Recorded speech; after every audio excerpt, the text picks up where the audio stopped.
로마서 3장 23절에서 27절 말씀.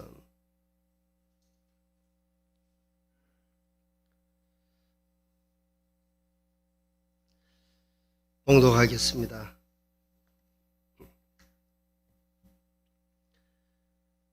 모든 사람이 죄를 범하였음에 하나님의 영광에 이르지 못하더니 그리스도 예수 안에 있는 속량으로 말미암아 하나님의 은혜로 값없이 어렵다 하심을 얻은 자 되었느니라. 이 예수를 하나님이 그의 피로써 믿음으로 말미암는 화목제물로 세우셨으니 이는 하나님께서 길이 참으시는 중에 전에 지은 죄를 간과하심으로 자기의 어려우심을 나타내려 하심이니 곧 이때에 자기의 의로우심을 나타내사 자기도 의로우시며 또한 예수 믿는 자를 어렵다 하려 하심이라. 그런즉 자랑할 때가 어디 있느냐? 있을 수가 없느니라. 무슨 법으로느냐? 행위로냐? 아니라 오직 믿음의 법으로니라. 아멘. 오늘 제목의 말씀은 아론보다 더 존귀함이라는 제목의 말씀으로 증거하고자 합니다. 오늘 이 말씀을 증거할 때에 성령께서 임재하시고 잘 깨닫는 은혜로 모두가 하나님의 은혜 가운데 깨달아서 이 말씀으로 은혜가 풍성한 시간 되기를 주님의 이름으로 축복합니다. 많은 성도들이 헷갈려하는 것이 있습니다. 그것이 무엇인가 하면은 성경책에 있는 율법에 관한 말씀입니다. 율법은 지키지 아니하면 안 되는 것이죠.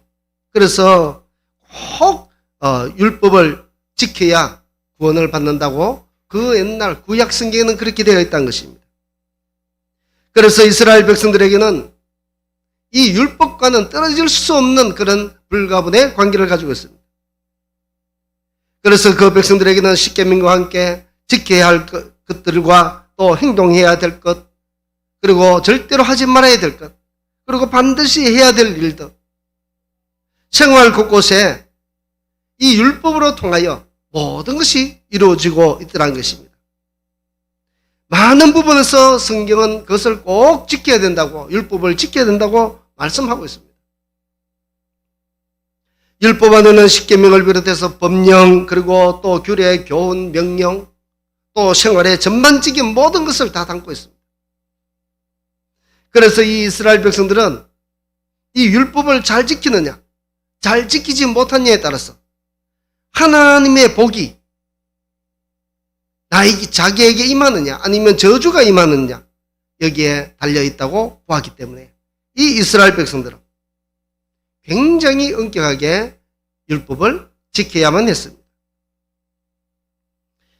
그 옛날 모세 때에 율법을 처음 받았을 때는 이 율법을 지키지 않으면 만약에 예를 들어서 안식일에 오늘같이 이렇게 예배드리는 그날에 안식일을 지키지 아니하고 장사를 한다든지 다른 일을 하게 되면 그 사람을 끌어내어서 돌로 그 자리에서 현장 즉결 죽였습니다. 얼마나 무서운지. 하나님의 법은 반드시 지켜야 됐던 것이죠. 그리고 또 이 율법은 아무리 제사장이라 할지라도 예외가 될 수가 없었습니다. 제사장에게도 율법에서 정하는 법이 있었습니다. 그 당시에 모세 당시에 대제사장이 아론입니다. 이 아론은 법궤가 있는 그 속죄소에 들어갈 때는 함부로 들어갈 수 없었습니다. 반드시 그 하나님이 계시는 속죄소에 들어가기 위해서는, 지성소에 들어가기 위해서는 율법에서 정하고 있는 모든 절차를 행해야만 그 안에 들어갈 수가 있었던 것이죠. 만약에 그렇지 아니하고 그곳에 들어가면 죽게 됩니다. 예를 들면 아론이 하나님이 임재하시는 그 속죄소에 들어갈 때는 1년에 한 번 들어간다.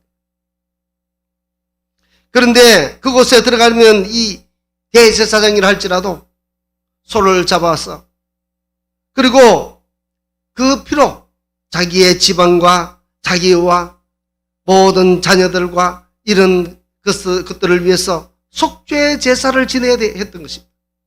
정결의식을 행해야 됐던 것이죠. 정결하게 하고 들어가야 됩니다.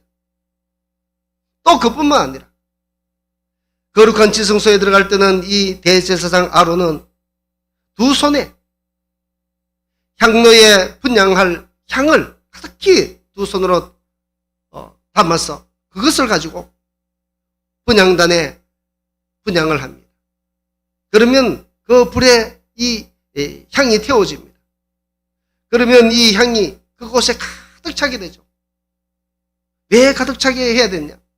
말씀에 보면은 지성소를 그의 눈으로 똑바로 보지 못하도록 연기로 가득 차게 해서 보지 못하도록 해야 했던 것입니다.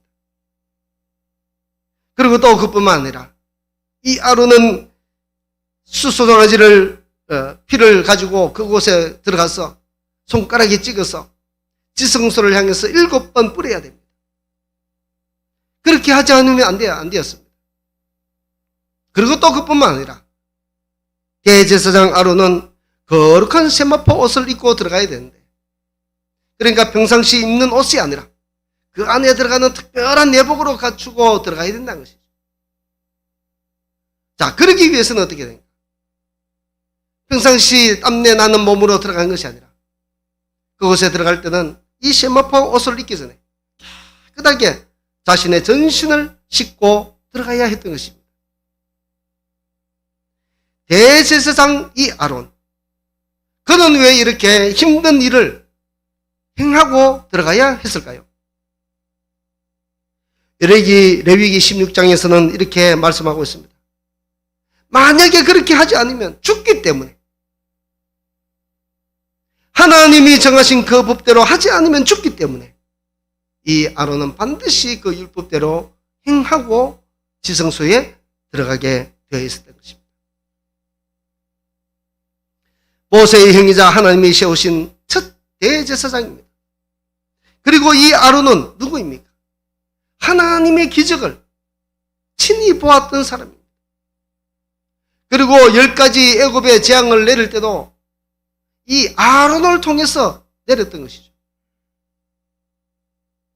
그리고 그는 하나님을 뵐 때에 그 시내산에서 하나님을 뵙는 그런 영광을 누리기도 했던 대제사장이었습니다. 그런 그가 하나님을 배우려고 지성소에 들어갈 때는 자기 마음대로 들어갈 수 없더란 것입니다. 그곳에는 마음대로 들어갈 수 없었고 자기 마음대로 그곳에 들어가서 행동할 수도 없었습니다. 우리는 여기서 이 모습을 볼 때 무엇을 알 수 있겠습니까? 하나님 앞에서는 정결한 모습이 아니고서는 안 되는구나 라는 것을 이 예식을 통해서 우리는 알 수 있다는 것입니다. 그런데 율법이 몇 가지나 되는지 아십니까? 율법이 자그마치 613가지나 됩니다. 다 외우겠습니까? 외우기 힘들죠. 그러면 자연히 드는 의문이 있습니다. 당연히 이렇게 많은 이 율법들을 우리 어떻게 다 외우고 어떻게 그것을 기억하고 어떻게 그것을 다 지킬 수 있을까라는 의문 아니겠습니까? 제가 군에 있을 때에 이 해병대는 정말로 또 이 해병대 이야기를 해서 죄송한데 군기색으로 유명합니다. 왜냐하면 이 부대가 상륙부대이기 때문에 배를 타고 가서 적진에 내리면 뒤에는 바다고 무조건 앞으로 가야 살 수 있습니다. 그렇게 살려고 하면은 적과 싸움에서 무조건 이겨야 되죠. 그렇기 때문에 처음부터 훈련을 시킬 때부터 정말 눈에 불이 나오도록 훈련을 시키고 굉장히 강력하게 살아갈 수 있도록 어떻게 하든지 살아남을 수 있도록 악을 키우는 것이죠.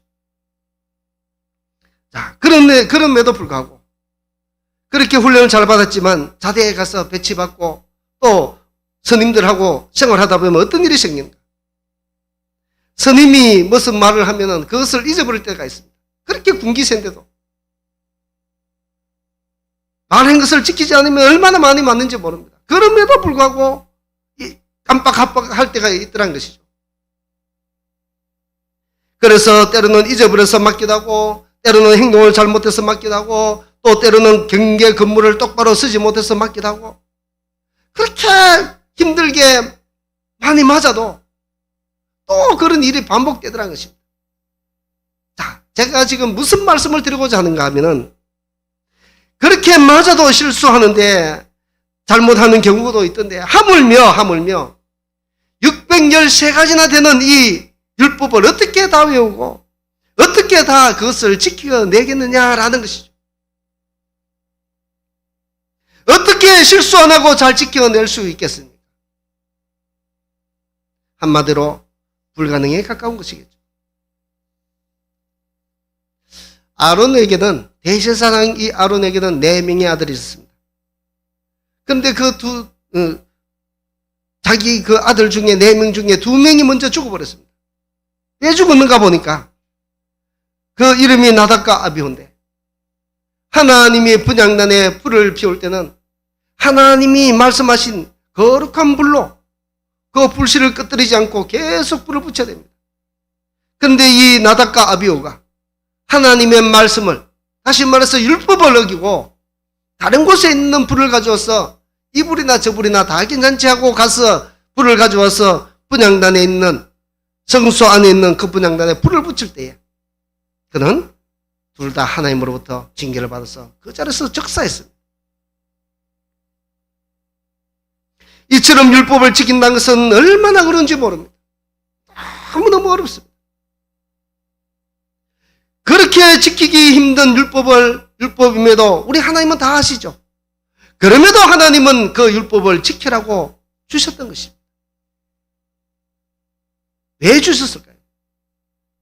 바로 그 이유를 바울은 이렇게 말합니다. 율법은 아무리 지켜도 죄를 더 발견하게 할 뿐이라, 그렇게 말합니다. 잘 지켜지지 못하고 죄 가운데 빠질 수 없는 구조를 가지고 있는 것이 이 율법이라는 것입니다. 그래서 율법은 아무리 지켜도 죄를 더 발견하게 할 뿐이며, 또 그뿐만 아니라 이 율법의 의로는 완전 무결하게 정결하게 될 수 없음을 알게 하더라는 것입니다. 그리고 이 율법으로 통하여 죄만 더욱더 드러나게 할 뿐이더라 라는 것입니다. 그것이 바울의 결론이었습니다. 그래서 바울은 로마서 3장 10절에 이렇게 말씀합니다.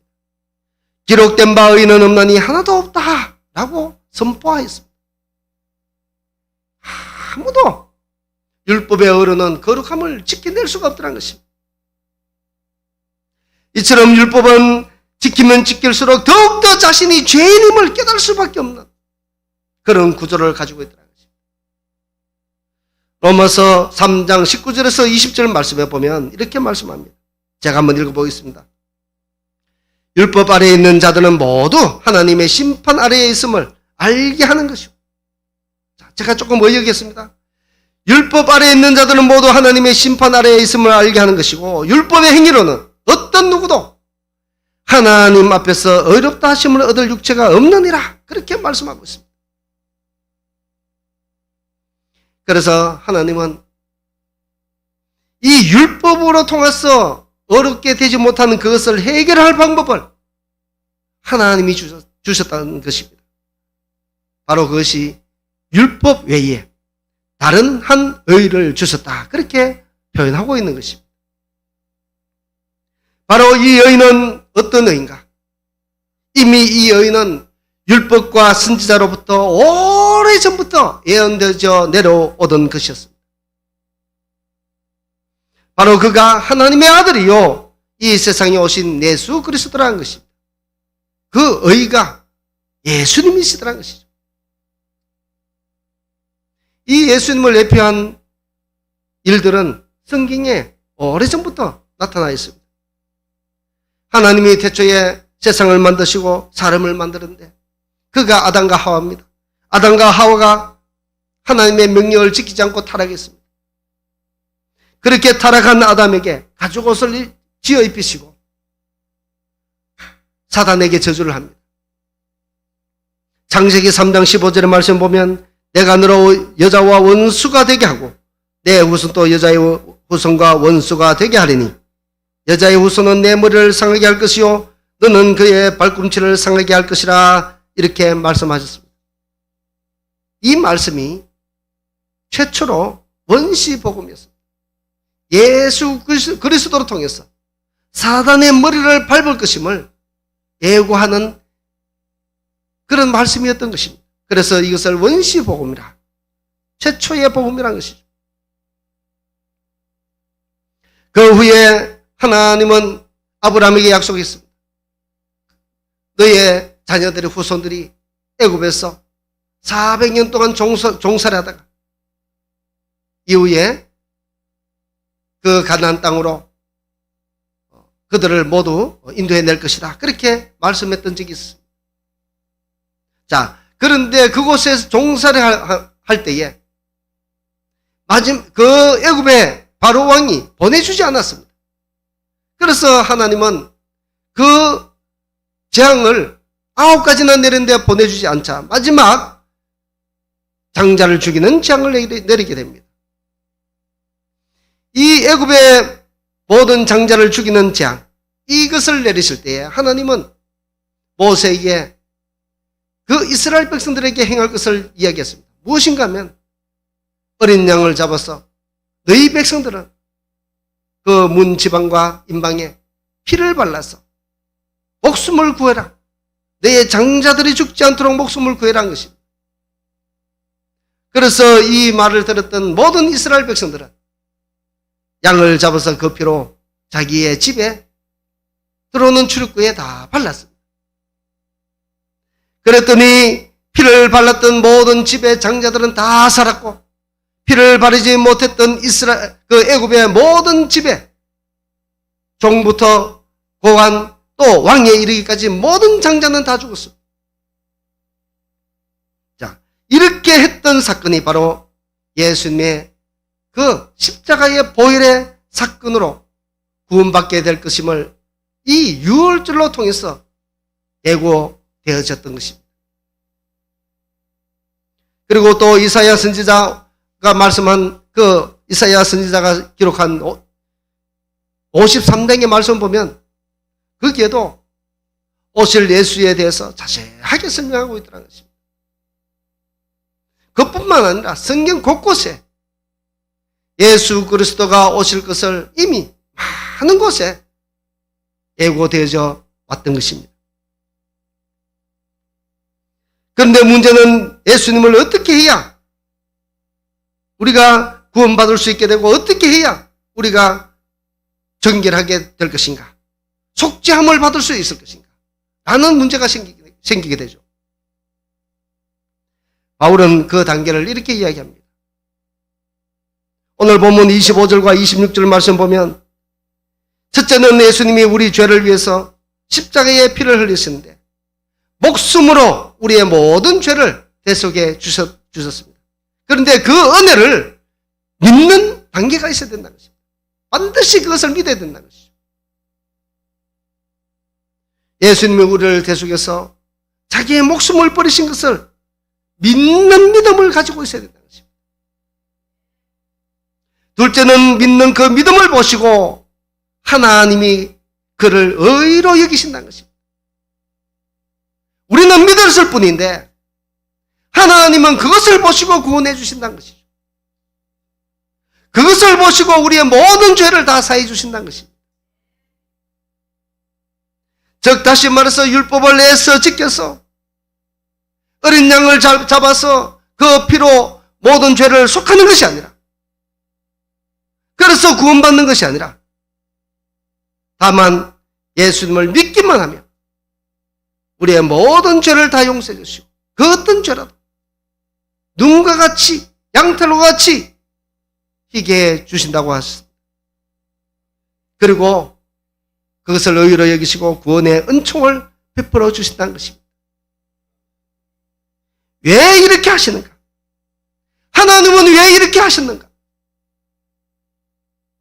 우리가 노력도 안 했는데 믿기만 했는데 왜 하나님은 그 모든 죄를 다 용서해 주셨는가? 궁금하지 않습니까? 바로 그것은 우리가 믿음으로 구원받았음을, 값없이 은혜로 구원받았음을 알게 하시기 위해서 그렇게 해주셨다는 것입니다. 하나님께서 이렇게 믿기만 하면 구원받게 될 것이라는 이 구원의 원리를 이미 오래전부터 보여주셨습니다. 바로 그 사건은 민수기 21장에 나옵니다. 그곳에 보면 사건 내용이 그렇습니다. 이스라엘 백성들이 가나안 땅으로 가는데 그 이스라엘 백성들을 인도하는 이는 누구십니까? 하나님이시죠. 낮에는 구름기둥, 밤에는 불기둥이 그들을 인도했어요. 그런데 구름기둥과 불기둥이 어디로 인도하는가 보니까 에돔 땅이 있는, 다시 말해서 에스의 족속들이 사는 그 넓은 에돔 땅을 가로질러 가지 아니하고 그 에돔에 사는 사람들이 이 이스라엘 백성들이 지나가는 것을 허락지 않습니다. 허락하지 않으니까 빙 둘러가죠. 그래서 얼마나 많은 오랜 길을 둘러가야 되는 것이죠. 그러니 그들이 가는 길이 얼마나 험하고 힘들겠습니까? 그러자 그들이 불평불만 했던 사건입니다. 또 그뿐만 아니라 만나를 내려준 그것까지도 비판합니다. 매일매일 내려주는 그 만나가 먹기 싫다고 합니다. 자, 그 일 때문에, 불평 때문에 하나님이 불뱀을 보내서 그들을 다 물어버렸습니다. 많은 불뱀들이 사람들의 발꿈치를 물어서 이제 많은 사람들이 죽게 되었습니다. 그러자 그것을 본 모세가 그 백성들을 위해서 하나님께 구하죠. 낫게 해달라고. 하나님이여 낫게 해달라고 간절히 기도했더니 그에게 하나님의 응답이 있었습니다. 그들을 살리려면 놋뱀을 만들어서 장대에 높이 달아서 장대를 높이 세워서 그것을 쳐다보게 해라. 그것을 쳐다보는 자는 모두가 살게 해주겠다. 하나님이 약속했던 것이죠. 그래서 이 말을 듣고 쳐다본 사람은 쳐다보기만 했는데 모두가 나았습니다. 그러나 믿음으로 쳐다보지 않고 모세의 말에 순종하지 않은 사람은 모두가 죽어갔습니다. 순종한 사람은 모두가 살았지만 순종함이 없었던 모두는 다 죽어갔습니다. 자, 이것 지금 예수님을 한번 도취시켜 보겠습니다. 우리가 예수님을 믿으면 어떻습니까? 분명히 하나님께서 예수를 믿기만 하면 내가 너희 죄를 다 사해주고 모든 죄악을 사해주고 구원시켜 주겠다고 약속하셨습니다. 이것이 요한복음 3장 14절에서 16절 말씀에 말씀하고 있습니다. 모세가 광야에서 뱀을 든 것 같이 인자도 들려야 하리니 이는 그를 믿는 자마다 영생을 얻게 하려 하심이라. 하나님이 세상을 이처럼 사랑하사 독생자를 주셨으니 이는 그를 믿는 자마다 멸망하지 않고 영생을 얻게 하려 하십니다. 자, 이처럼 하나님께서 예수를 믿기만 하면 정결하게 하고 깨끗하게 하고 구원시켜 주시겠다고 말씀하셨습니다. 자, 이 말씀을 듣고 믿으면 어떻게 됩니까? 믿으면 놋뱀을 쳐다보면 낫는다는 그 말과 똑같이 약속의 말씀은 변함이 없습니다. 그대로 시행될 줄 믿습니다. 초대에 말씀드렸듯이 하나님 앞에 성결하고 깨끗하지 못하면 어떻습니까? 절대로 하나님 앞에 나가지 못했습니다. 비록 대제사장이라 할지라도 감히 하나님 앞에 나갈 수 없었던 것입니다. 그런데 더 놀라운 일은 무엇이겠습니까? 오늘날 우리는 예수님의 은혜로 모두가 대제사장이 되었습니다. 그래서 우리는 예전에 아론은 하나님 앞에 1년에 한 번 배우러 지성소에 들어갈 뿐입니다. 그런데 우리는 어떻습니까? 저와 여러분들은 이제 대제사장이 되었는데 예수님의 은혜로 언제든지 하나님과 1:1 독대를 할 수 있게 되었다는 것입니다. 1:1 하나님을 언제든지 만날 수 있다는 것입니다. 예전 같으면 어떻습니까? 모두가 소나 양을 가지고 성소로 가서 그 교회에 가서 제사장에게 빌 뿐이죠. 그런데 지금은 우리는 어떻습니까? 예수 피로 인해서 우리는 하나님 앞에 직접 나갈 수 있는 그런 길을 우리 예수님께서 열어주셨던 것입니다. 우리는 아론과 다르게 염소나 송아지 피가 아닌 걸어가신 예수님의 피로 인해서 우리는 모두가 속죄함을 받아서 하나님 앞에 은혜의 보좌 앞에 담대히 나갈 줄 믿습니다. 사실 똑바로 말하자면 우리가 깨끗하면 얼마나 깨끗하겠습니까? 우리가 깨끗하면 이 아론보다 더 깨끗할 수 있겠습니까? 아마도 앞으로 이 세월이 지나가면 복잡한 세상을 살아가면 더 복잡하게 죄는 더 많이 지을 수밖에 없는 구조를 가지고 있습니다. 그 옛날 아론은 얼마나 순수하게 살았겠습니까? 우리가 아론보다 더 정결하고 깨끗한 면이 무엇이 있겠습니까? 그러나 어떻습니까? 아론은 하나님 앞에 나갈 때에 송아리를 잡고 그 피로 하나님 앞에 나가야 되고 정결한 내복을 입고 나가야 되고 또 향품을 들고 그 향재료를 가지고 분향단에 분향을 하고 들어가야 되었습니다. 그러나 우리는 어떻습니까? 예수님의 은혜로 우리는 어떻습니까? 이 아론보다 정결하지 못하지만 그럼에도 불구하고 우리는 예수님의 은혜로 완전하게 정결하게 되었다는 것입니다. 예수님의 피로 믿기만 하니까 하나님이 그 은혜를 주셨다는 것이죠. 그래서 이것이 너무 놀라운 일이라는 것입니다. 제가 한 가지 이번 주에 있었던 일입니다.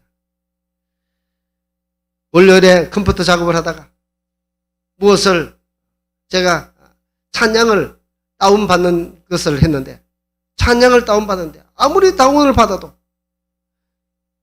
생성은 되는데 아무리 눌려도 안 되는 것입니다. 그래서 또 같은 것을 계속 다운을 받고 또 안 되니까 또 다운받고 안 되니까 또 다운받고 했는데 결국 안 돼서 그냥 포기하고 그 다음날 제가 다른 문서를 보려고 열었더니 그런데 거기에 바이러스가 들어왔던 것입니다. 랜섬이라는 바이러스가 들어와서 제 있는 컴퓨터를 완전히 점령해가지고 못 쓰게 만들었던 것입니다. 그 안에 얼마나 정보가 많이 있는지 제가 이제까지 목회를 하면서 있었던 모든 자료 심지어 이번에 오늘 이 주보 제가 만들었는데 이 주보는 못 만들 뻔했습니다. 그 안에 다 저장되어 있거든요. 그래서 그것을 볼 때에 얼마나 참담하든지 그래서 이것을 들고 컴퓨터 고치는 집에 갔습니다. 이거 어떻게 된 겁니까? 하고 물으니까 저는 잘 모르니까 물으니까 이거는 랜섬이라는 것인데 해커가 여기에 바이러스를 심어가지고 암호로 모든 것을 걸어 잠그고 돈을 주면 풀어주는 그런 랜섬이라는 것이 제가 돈이 어디 있습니까? 그래서 그 돈 주고 하지는 못하고 그러면 이것을 다 지워주세요 하니까 포맷 해달라고 했습니다. 포맷이라는 것은 무엇이냐면 그 컴퓨터에 있는 자료를 몽땅 다 없애는 겁니다. 포맷 해주세요 하니까 이 전문가가 하는 말이 아이고 선생님 포맷 정도가 아닙니다. 이거는 포맷해서는 또 바이러스가 살아납니다. 그렇게 이야기하는 거예요. 그러면 어떻게 해야 되죠? 하니까 포맷 정도가 아니고 포맷을 하면은 기존 있는 그런 문서는 좀 살릴 수가 있습니다. 그런데 이거는 포맷 정도가 아니고 여기에 있는 모든 정보를 하나도 남김없이 깨끗하게 정리해야 된다는 것입니다. 그 이야기를 들으니까 정말 아득한 것입니다. 그래도 어떻게 합니까? 돈이 없는데. 그래서 깨끗하게 해주세요 하고 왔습니다. 그런데 그 깨끗하게 하는 시간도 오래 걸린답니다. 하루 종일 걸린다는 것이죠. 그래도 그러면 하루 종일 걸리더라도 해주세요 하고 왔습니다. 그 다음날 갔더니 깨끗하게 고쳐서 주더라고요. 잘 됩니다 지금. 자, 여기서 제가 무엇을 배웠는가? 정말 이 죄는 얼마나 무서운지 한 번 들어오니까 은밀하게 침투했던 이 죄가 그 시스템을 모두 망가뜨리고 폐허로 만들어 들어가는 것입니다. 이처럼 죄는 정말 무서운 것이구나. 그리고 또 그것뿐만 아니라 하나님이 우리를 어렵다 하실 때는 어느 정도 어렵다 하는가. 저는 이 컴퓨터를 통해서 알았습니다. 바로 이 컴퓨터처럼 제가 컴퓨터 고칠 때 그 사람이 어떻게 고친다 했습니까? 그 안에 있는 정보를 완전히 지워서 바이러스 하나 남지 않도록 깨끗하게 해서 그렇게 해야만 된다는 것이죠. 바로 그와 같이 우리 하나님께서도 우리가 예수 그리스도를 믿을 때 우리를 어렵다 하는 그 상태가 어떤 상태인가 하면 바로 이와 같이 우리 안에 있는 모든 죄악들을 깨끗하게 해주신다는 것입니다. 따라서 하나님의 의라는 것은 다름이 아니라 독생자 예수 그리스도를 믿기만 하면 그러한 의를 우리들에게 부어주시고 우리 모두를 어렵다 해주신다는 것입니다. 그래서 우리는 주님 앞에 가더라도 오늘 당장 죽어서 주님 앞에 서더라도 마귀가 감히 참수하지 못하도록 우리 모두에게 보일로 다 덮여서 정결하게 되어 있다는 것입니다. 그럼에도 불구하고 우리는 믿음으로 구원받은 것에 감격하지 못하고 살아가는 이 시대를 살아가고 있지 않습니다. 우리는 이 감격을 누려야 됩니다. 이 은혜가 하나님의 의로운 은혜라는 것이죠. 우리는 예수님의 피와 하나님의 의로운 이 은혜로 이제는 우리가 앞에서도 말씀드렸듯이 아론의 그 대제사장보다도 더 좋은 대제사장이 됐어. 다시는 동물의 피로 하지 아니하고 하나님 앞에 언제든지 나갈 수 있는 그런 권한을 우리들에게 허락해 주셨던 것입니다. 그래서 우리는 예수 그리스도로 인해서 이 귀한 은혜를 받고 있음에 우리는 감격하지 않을 수가 없는 것입니다. 찬송가 94장에 보면 그렇습니다. 거기에 보면은 주 예수보다도 더 귀한 것은 없네. 이 세상 부귀와 바꿀 수 없네. 영죽은 내 대신 돌아가신 그 놀라운 사랑 잊지 못해. 주 예수보다도 귀한 것은 없네. 이 세상 부귀와 바꿀 수 없네. 영죽을 내 대신 돌아가시 그 놀라운 사랑 잊지 못해. 세상 즐거움 다 버리고 세상 자랑도 버렸네. 주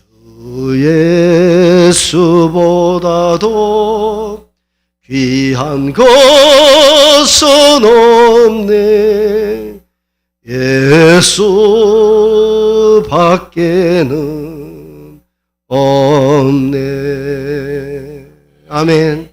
우리는 이처럼 우리 주 예수님이 흘리신 그 보혈에 얼마나 귀한 보혈로 인해서 우리 모두는 깨끗하게 되었고 우리는 아무 공도 없고 우리는 아무것도 한 것 없지만 공로 없어도 우리 예수 그리스도께서 흘리신 그 일로 인해서 우리 하나님으로부터 어렵다 칭함을 받았습니다. 우리는 얼마나 주님 앞에 감사하면서 살아야 되는지 오늘도 그 감격을 가지고 우리가 날마다 감사하면서 나만 누리는 것이 아니라 우리 모든 사람들에게 우리 지역에 또 우리 옆에 있는 모든 사람들에게 이 복음의 소식을 전해서 그들도 이 복음을 누리고 자유를 찾고 감사하면서 살아가는 그런 전도의 사람 우리 모든 성도가 다 되기를 주의 이름으로 축복합니다. 기도하겠습니다. 참 좋으신 우리 하나님, 이 시간 또 예수 그리스도를 통하여 주신 그 은혜가 얼마나 크고 귀한지 다시 한번 깨닫게 하시니 감사합니다. 이 은혜의 복음을 우리 모두에게 증거해서 모두가 이 간격 속에 살아갈 수 있도록 은혜 베풀어 주시옵소서. 주님 감사드리며 예수님 이름으로 기도드리옵나이다. 아멘.